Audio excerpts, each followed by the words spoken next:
Hello everybody, I'm Mango Thunderslice, and today's video is AIM, staying on target in a world of distractions, right? And bread and circuses and all sorts of concocted media outrages about this or that. There's real, controversial things happening and, real crises happening, but it's rarely the most actual dire situation. It's rarely the most important that we're actually focusing on. We're generally focusing on we, as in the general mass of humanity, who believes, most of them are still at this point, at least believe the media is telling them some amount of truth, and maybe they just exaggerate, or they editorialized, or they, spin things a little bit, but I don't think still very many people are awake to how they can just concoct whole realities, just whole cloth, right, from just absolute superstition and hearsay and nothingness, right? For a great example, recently, what was it? The Russian bounty on American soldiers, right? This story, this completely asinine, fact-free story of how the intelligence had come out that we have high confidence that the Russians were putting bounties on American soldiers for the Taliban and Al-Qaeda and whatnot in Afghanistan. And it's just, it's right, because that's something Russia would do, right, as the U.S. is basically in the process of finally pulling out of the longest running American war in history, right? I'm sure that's really because Putin's such a dummy, right? That's how he's gotten as far as he has. To believe things like this, you've got to be such a just fat-headed moron. You've got to have literally nothing under the trunk to believe that is a factual story. But again, it's people who are jacked into this matrix. They just accept its presuppositions and commands, as if it were their own thoughts, right? It's like Inception, except it's rather than being subtle and implanted within a dream, it's like literally now just punching you in the face. And, but if you've got a calcified pineal gland and your brain and your body are running on basically half capacity, then, the idea of you really waking up to anything is really a moot point. You're pretty much destined to be servile, and you're destined to be essentially stupid and a moron as long as you outsource your ability to judge and make decisions and to think, right? And that is what every single person who watches the TV has done, because they don't accept of their own understanding. They don't trust their senses. They don't, they never really learned how to formulate coherent thoughts and to build structures on the ether, how to, again, like Nikola Tesla, one of the greatest geniuses the world has ever seen. And people asked him, where's, how do you build your machines? And he's like, well, I build it inside my head, and I run the tests inside my head. And then when I build it in reality, I already know that it's going to work perfectly because I've already tested it. He literally had a laboratory inside of his head, which he was inventing from. And it is very extraordinary to think that we are able to that realm is not just, our perception of physical neuron connections firing in the brain, that it is actually its own realm and its own world and its own plane. It is an entirely standalone, modality of existence. And what our physical body is, what our soul is a connection to that existence on a more accurate, on a truer and higher plane. And so, as people will say, we're not, physical bodies having a spiritual experience, we're spiritual bodies having a physical experience, right? It's almost become cliche at this point, but it serves to enunciate the point that our primary existence modality is in that etheric plane, that spiritual plane. And to the extent that we can be severed from that is basically the extent to which we can be made into animals. And, I would say that my opinion is that every person, when they're born, has a connection, unless, I don't know, they're so poisoned from just generational toxicity or some other defect occurs. Everyone is born with that connection, right? Just like everyone's born with the umbilical cord. You have that connection to the other world. And, our physical umbilical cord gets severed, but we still have that existence and that identity on the etheric plane. And, you know, to the extent that people become just damaged through vaccination and toxicity in the food, water, and air, and just the media programming, which just accentuates the whole process, you know, and actual physical traumas sometimes, but mainly it's an institutionalized chemical trauma at this point. And it is deliberate because, again, this whole, what they call the deep state, it was not just set up to, you know, take down Trump, right? It is basically an intelligence apparatus that spans multiple nations that is essentially in control of vast tracts of society. And, you know, society is led to think that it's all organic and kind of just happening naturally. But a large component of the world that we have lived in and that we still live in is entirely scripted, and by, you know, propagandists who give us a vanilla and chocolate and strawberry sort of reality choice, so that we don't understand, you know, basically that it's made from poison, and it's all there to distract us from something that is so much more consequential, which is happening in the background. And as I've said many times, the ultimate conspiracy behind all the conspiracies is the energy conspiracy. And basically the easy to understand, if you have a shred of, you know, of brain firing in your head, you know, if you have even an IQ above your age in Earth years, and humans in their physical body are very much capable of superhuman feats and transcendental acts. And, you know, basically this is what it means to be human. The greatness of being human is not in the capacity of our physical body. It is the capacity of the physical body when it is aligned with the spirit and the soul. And that electrical force that, you know, that governs the cosmos is brought into the body from that etheric plane. Again, you know, a sort of counter space as opposed to space in this world of potential. You know, mainstream science is still clinging to the idea that dark matter exists and it's all just there, but it's hidden. They can't actually find any evidence of it, but they're still denying that, you know, electric currents and magnetic fields go throughout the universe, and that there is this great web of electrical energy that connects everything and animates all events. And so it is really when people, you know, like, for example, a person with tremendous accuracy with a rifle or with a bow and arrow, or, you know, some people, you know, I remember seeing a guy who could throw like playing cards, like a card from a deck of cards, and he could throw it like 100 yards and slice into a watermelon. And, you know, how does someone do that? How is that possible?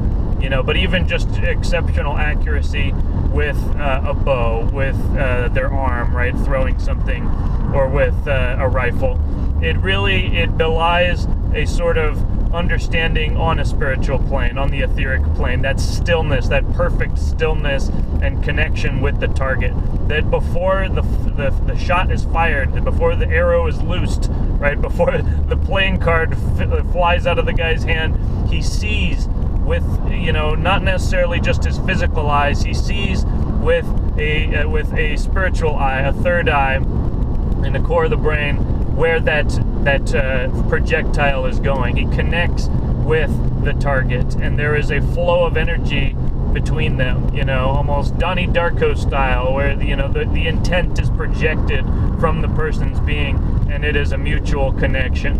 And so this, you know, again, is very, very spiritual, metaphysical realm, but it absolutely is what underpins the physical world in which we live. And, you know, even the more mundane things are governed by this principle. It's just that they're at a far lower voltage and frequency of electric charge. And so, you know, just like high voltage can achieve things that low voltage can't do, you know, so can high frequencies, you know, on the biological sense. You just can't achieve with the physical what can be done in the spiritual. Again, this is the kung fu master who throws the boxer, you know, across the room, even though he's 3 times his size and his muscles are huge, right? Because there is power in will, and that will is connected to God, right? And will can be used, you know, definitely in the service of evil, and not in the service of, you know, what people think of as, you know, the God of this universe. But, again, when the universe was created, it was created in polarity and a fundamental unity in the Trinity. It was not made a single uniform substance. And without that duality, there could be no interaction. There could be nothing.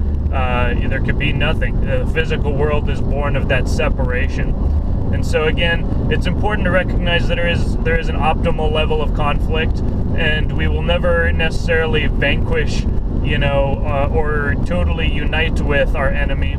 But our goal is to keep society in a place where that conflict can be more of a game, and it can be, less lethal and fatal, and literally, life or death stakes. But I think that's really what the political process that we've developed so far is an attempt to achieve, right? We defer to politics, and that spares us the trouble of going out with weapons and killing the people who are opposing us, right? That was the old system, right? To a large degree it still is the current system, but what we're calling civilized is a people that has delegated that will to violence, essentially to the monopoly, to the state, in order to have a semblance of peace in the society. And the implicit and explicit agreement is that people will obey the law, people will obey the courts, and the courts will be just and fair.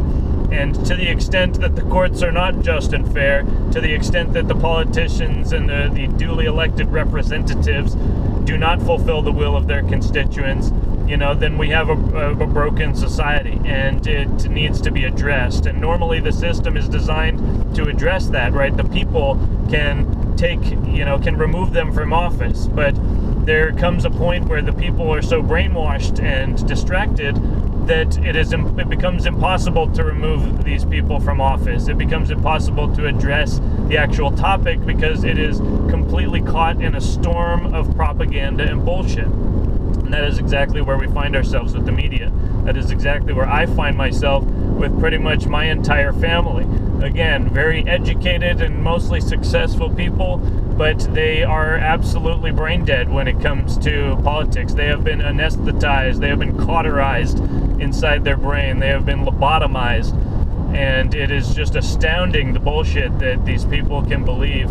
And I like to cast it as a boomer thing, but really it's across the spectrum. Except for, the generations before the boomers were the ones who seemed to see through the bullshit. And maybe it's the whole living through a century of murderous, bloody, genocidal communism, gave them a little bit of a lesson. But because meanwhile, the boomers, they were, they were just taking drugs and basically rejecting everything that their forebears had built, for the sake of incoherent Marxism and, LSD, and it's just, here we are, and now it's pretty much all dissolving and being reborn through fire, but it's just interesting again to see the hero archetype. It's interesting to see, again, the cycle of humanity, that good men, hard times make, strong men make good times make weak men, and weak men make hard times, right? And there's really no way around that unless we actually focus on our ancestral memory and we focus on the principles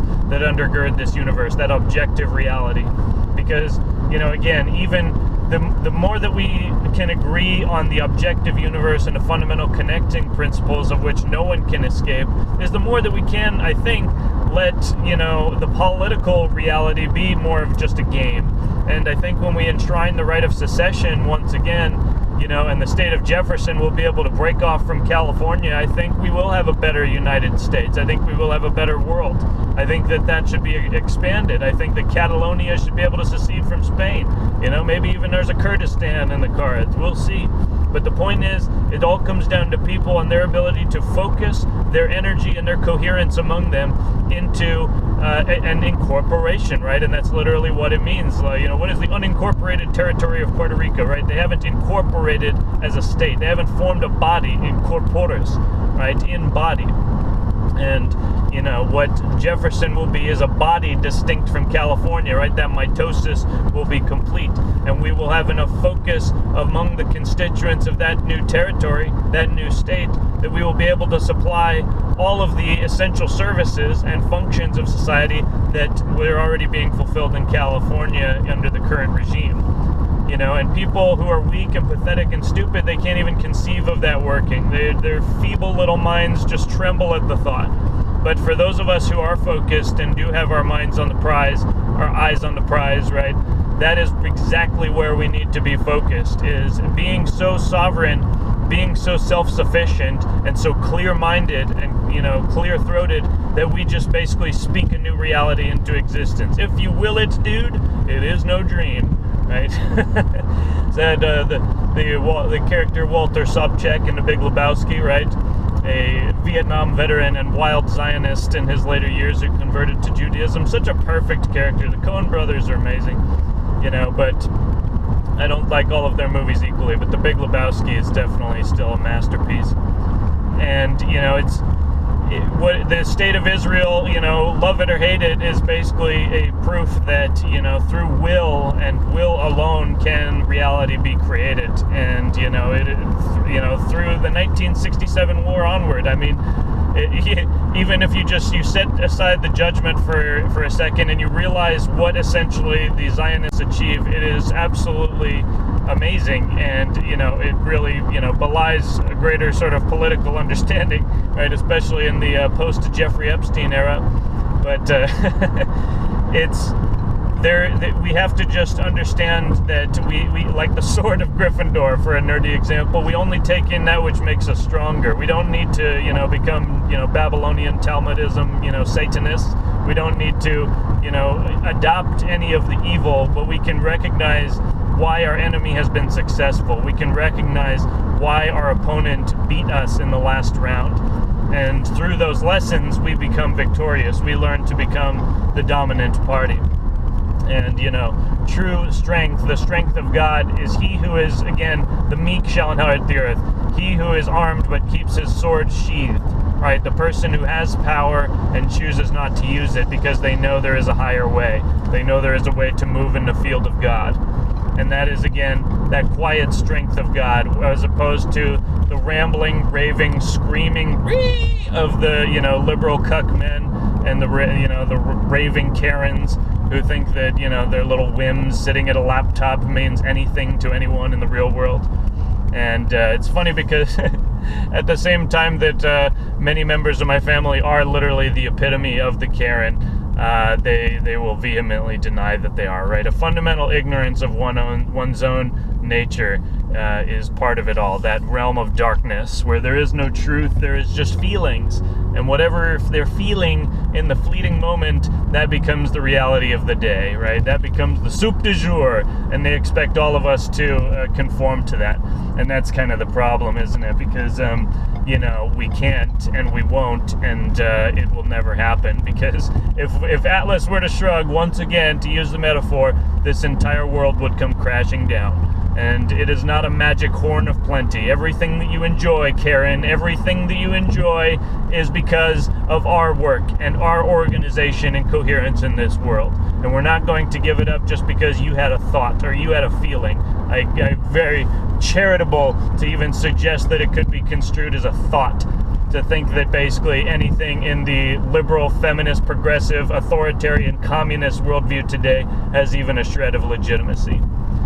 And that's how I really feel about it. And I am very respectful and clear-minded in these videos as much as I can be, but there's a point for respect and there's a point for just telling the truth in raw, brutal fashion.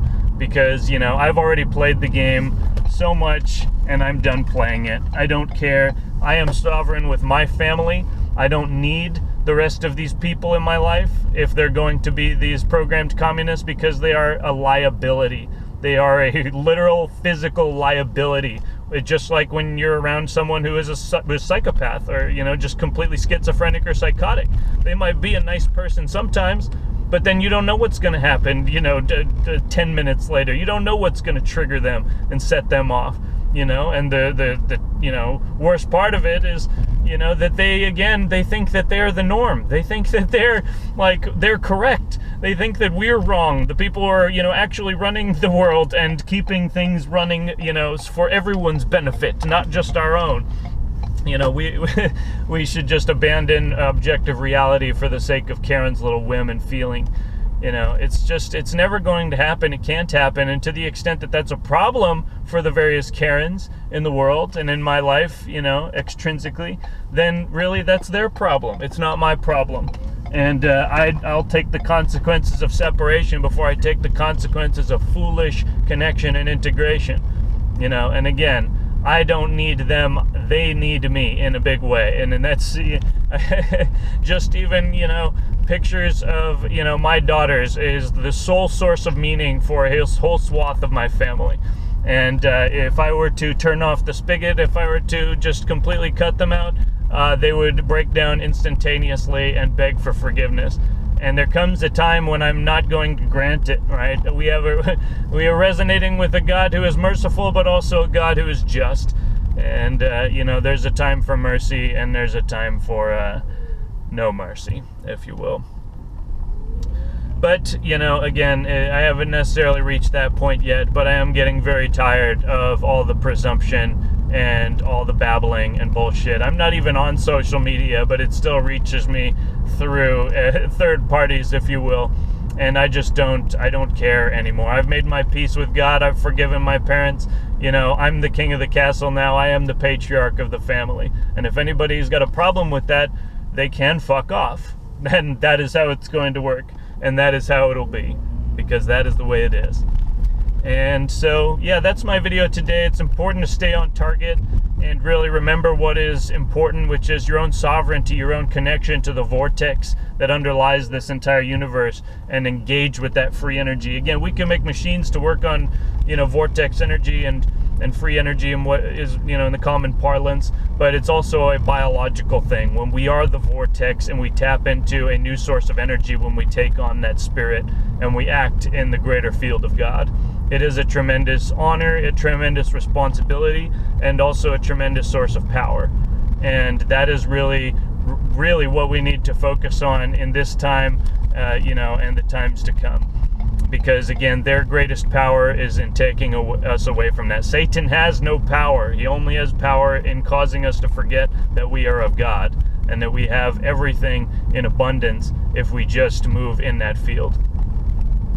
And so, stay on target, know where you're going, know where your family is going, and just hold to that faith, because everything will happen in due time once you hold faith to that target and you never let go. So that's my video today. Hope you guys have a good one, and I'll see you next time. Cheers.